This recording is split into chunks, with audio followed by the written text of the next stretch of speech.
بسم اللہ الرحمن الرحیم الحمد للہ رب العالمین الصلاۃ والسلام علی خاتم النبیین صلی اللہ تعالی علی حبیبہ محمد وعلی آلہ وسلم۔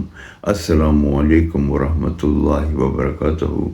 میری آج کی حدیث سلسلہ السیہ 735 نمبر۔ رسول اللہ صلی اللہ علیہ وآلہ وسلم نے ارشاد فرمایا کہ جو شخص اس چیز سے ڈرے کہ وہ رات کے آخری حصے میں قیام نہیں کر سکے گا، اسے چاہیے کہ وہ وتر کی نماز رات کے ابتدائی حصے میں ہی ادا کر دے، اور جو شخص یہ خواہش رکھتا ہو کہ وہ رات کے آخری حصے میں قیام کرے گا تو اسے چاہیے کہ وہ وتر کی نماز رات کے آخری حصے میں ادا کرے۔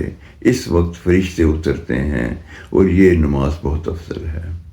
اس حدیث مبارکہ کا یہ مفہوم ہے کہ اللہ تعالیٰ نے ہمیں یہ آسانیاں فرما دیں کہ جو شخص رات کے آخری حصے میں قیام نہیں کر سکتا وہ رات کے ابتدائی حصے میں وتر کی نماز پڑھ لے، یعنی عشاء کے بعد نماز وتر ادا کر لے۔ مگر جو شخص اس چیز کی خواہش رکھتا ہے کہ وہ رات کے آخری حصے میں قیام اٹھ کرے گا، اس وقت وہ تہجد کی نماز پڑھے گا اور اس کے بعد وہ وتر کرے گا، تو یہ اس کے لیے بہت افضل ہے۔ رات کو تہجد کے بعد وتر پڑھنے کا اجر عظیم ہے۔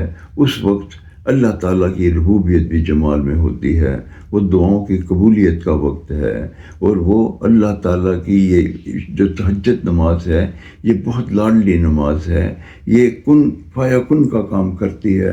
ہمیں چاہیے کہ ہم نماز وتر کو تہجد کے بعد ادا کریں تاکہ ہم کامیابیاں حاصل کر سکیں۔ اللہ تعالیٰ ہمیں توفیق عطا فرمائے کہ ہم اس نماز کو تہجد کے بعد پڑھیں۔